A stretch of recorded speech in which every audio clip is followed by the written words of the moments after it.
Hey, what's up guys? So today we're gonna talk about Idle Mystics. So this game is similar to what Axie Infinity is. The only difference is that you can see in the title, it's idle. So it's like Idle Heroes or any type of idle games that you have played in your Android games. So pretty much you just put your heroes in there and you do nothing and it'll do its thing. So that's pretty much it. So here you just place your heroes, then it'll do its thing. You'll do the quest, it'll do whatever you need to do, you don't need to do anything.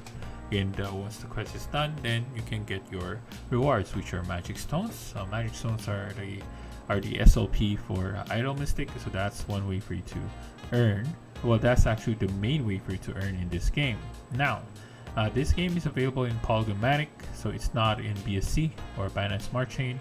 Just take note of that. And the main currency that they're using right now when you're purchasing heroes is Ethereum.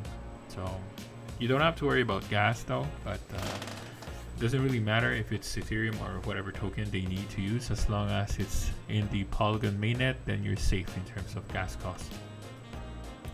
Alright, so they also mentioned here status for Magic Stone. So Magic Stone, again, as I mentioned earlier, this is the SLP of Axie Infinity, right? So this is their way to gauge and control maybe the output of tokens that they're releasing for Magic Stones. Now, if you're all aware, SLP has been a problematic token for Axie Infinity, and they had to find a way to, in order to reduce the output or at least control the amount of SLP that's being generated on a day-to-day basis. So in here, what the devs did is that they put milestones for these Magic Stones output. So right now we're already at the 20 million mark. So I think if I remember correctly, it used to be 150 per day that you can earn from quests, be it PvP or PvE. Then now I think once they hit the 20 million mark, it was cut down to half, if I remember correctly. Unless I'm wrong, then sorry about that. But right now, from what I understand, is they're dropping down to 75 or somewhere there. So I don't know what's gonna happen when you reach 30, 40, and even 60 million, but I'm sure that the output for the Magic Stones are going to be adjusted. Now, it's in terms of how much, then we don't know. So in terms of price for Magic Stones right now, we're at 0.24. $0.25. So you can see the chart, it's flowing. Actually, in my perspective, this is a pretty healthy flow. The only thing here you can take note is that there's a lot of pump and dumps happening in this token. You can see one here, you can see a few here, and even here. This is a very big pump and dump. This is also, maybe this is not a big pump and dump, but could be, because there's a big drop, then it went back up again. So I guess there's a bit of a stability in terms of how the token is going or performing. So I think right now it's in a decent state. So I'm just sure, I'm slightly sure that this is gonna drop a bit. It's gonna form another U, because that's the historical trend of this token. So maybe it'll do it again, but at least right now it's in an uptrend. So I guess on the bright side, if they're reducing the output for the token, at least the price of the token is also going up, because less output, more demand, then the token price will go up. So that's their SLP. Now they also have the governance token, which is IMT, but right now it's not yet being distributed. So you can actually earn this when you I think you do your dailies. As long as you access your account daily, then you can earn some IMT, if I remember correctly. If you do invitations, you can also earn IMT, which is around 10 IMT per invitation. If you are very good at that, then this is one way for you to earn some Mystic tokens, which is I think going to be valuable moving forward. I mean, look at Axie, right? Look at the Axie token. It's like crazy amounts right now. So if the dev team manages to take care of this brand of their game, then I think IMT will probably have a place in the play to earn game. All right, in terms of game, unfortunately I'm not going to be able to show you what it looks like.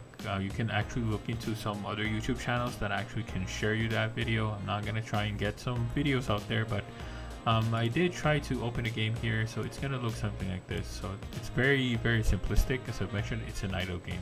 So you have a maximum of 6 heroes that you can put into the game, and the minimum is 3 heroes. So once you have 3 heroes, you can just place them here, and you can do your adventure. Then it'll do the battle automatically. Now, depending on how strong your heroes are, the battle can take maybe a few hours, but you don't need to do anything. So you can just leave it, and let it do its thing. So once the quest is done, then you can claim your rewards. So before we get to the marketplace, I just want to quickly touch on the buy key and case here. So buy key is actually where you can buy, I guess I would say aboriginal heroes maybe, or these are the heroes where you can generate legendary parts. But the key now is being sold for 1 ETH per key. So that's $4,000. So you really have to think about it if it's worth it or not, because you're not really guaranteed to get a lot of legendary parts. You might only get one, you might even get none. So I don't know if it's worth it. Alright, so now let's look into the marketplace. So in the marketplace, this is where you can buy your heroes, and I already filtered it off by price up. So price up here means that it's gonna take the cheapest one, to the most expensive one. So the key thing that you're gonna look into here would be inheritance count.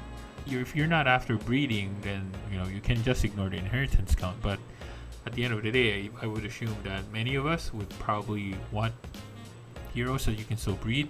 So it's better that the lower inheritance count, the better it is for you if you want to breed those. So if you see a lot of these like 3 or 4s, maybe you can start double checking if it's still worth it or not. For me, I think it's really too expensive at the moment, because if you look at the chart for inheritance cost, if you go at 4, it's already at 500 MST, and if you go at 5, it's already 800 MST. 800 MST would cost you around $200. Then with the current price, then I guess for 500 would be almost half that price, which is still expensive, around 125 bucks, I would assume. So that's the cost for you to actually create new heroes. And if you're gonna try and sell them, then your profit margin goes really, your profit margin will be a lot smaller. So I guess in terms of a breeder, then you don't want to do that, right? You don't want that anymore. So that's why they're popping off at 3 or 4. Then they just start selling these heroes for cheap, so you can just cycle back your money. And up to you if you want to buy that. If you're not after breeding, then yeah, sure, definitely it's something it's something worth considering. So you can just buy these. I mean, look at these are aboriginal ones, so I'm not exactly sure in terms of stats. I don't know if they have better stats compared to the normal ones. But right now, I think like for this one, I think this one is pretty much alright. I mean, it's still at 2. You can still breed it 1 or 2 more times, and for a cheaper price, I think that's fine. You can take that. This one is, I guess, the cheapest one you can get for 0. So that's a good steal. Now, another way for you to buy one is you can buy the wisps. So the wisps are pretty much the eggs here, so they haven't hatched yet, so you don't really know what the stat of the unit is going to be, but you can at least see who the parents are, so at least you can guess in a way what you're gonna get. But I think this is the best way to go, because these are the cheapest way for you to get like a zero inheritance count if you're really after breeding. So you can see a lot of them here, they're all circling around this price, around $200, so you have to take that into consideration.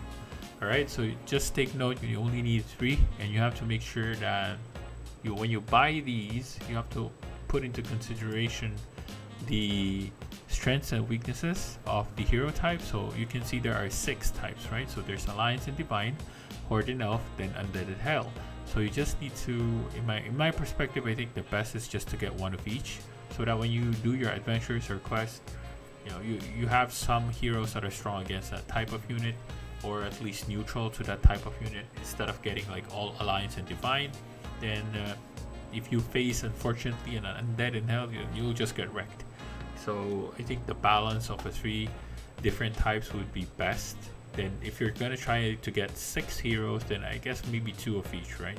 So I think that's the best balance you can do. So that's how you get the heroes. We can now look into the roadmap and milestones here. So right now in this roadmap, they're already at Q3 2021, which is their own track. So they have already done all of these things, which is great. So we're expecting to have these additional features in Q4. So I am in Idol Mystic Champion League releases, kingdom related features. So I would assume these are like lands, so they're gonna have something like that. Then New Year's activity preparation, IMR gallery, enhanced kingdom related features. So we'll see what these kingdom related items would entail. So I'm really interested what that might be. So moving forward, we'll see. Then now you can see the team. So the CEO is Mishikatri, Then CTO is Robert Wells, and Geoffrey Gardiner, CMO.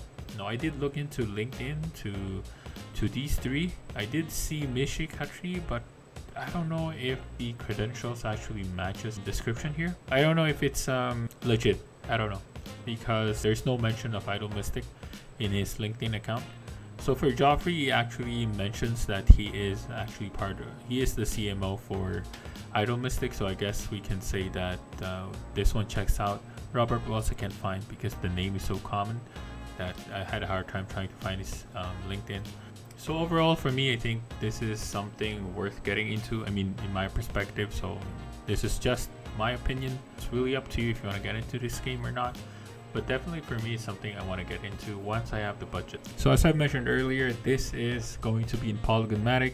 If you're not familiar on how to get into Polygonmatic, it's pretty straightforward. It's similar to how you set up your Binance mainnet. So if you already have your MetaMask account and you've already done your Binance Smart Chain setup, then it's pretty much similar. You also need to do the same for Matic mainnet. You can just Google it and search the Matic mainnet setup for MetaMask, then copy the information so you can set up the mainnet for Matic.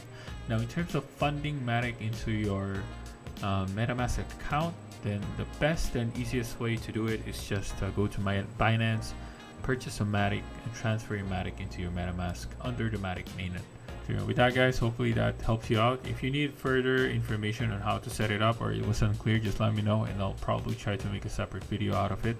And again, we can talk about another game tomorrow. I'll probably make another video, which I think is a pretty good investment as well, in my opinion. Again, not financial advice. So with that, guys, thank you for watching the video and see you again in my future videos. Take care.